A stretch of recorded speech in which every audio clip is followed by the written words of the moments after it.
मी अतुल देशमुख जिल्हा पुरवठा कार्यालयाच्या वतीने PWS गोडाऊन वाशिम येथे उचल प्रतिनिधी म्हणून काम पाहतो आणि PWS गोडाऊन वाशिम येथून वाशिम जिल्ह्यातील 6 तालुक्याच्या धान्य गोडाऊनला आपण माल पाठवण्याची कारवाई करत असतो।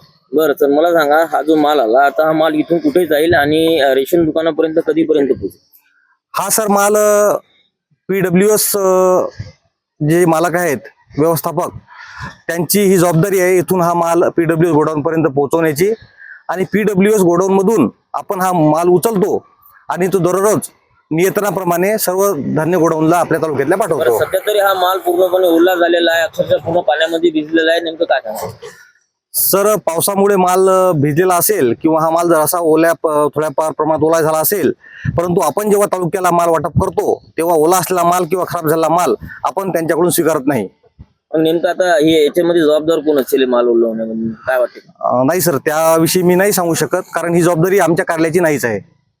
आपण PWS गोडाऊनचे जे अधिकारी असतील त्यांच्यासोबत संपर्क करून याविषयी माहिती प्राप्त करून घ्यावी।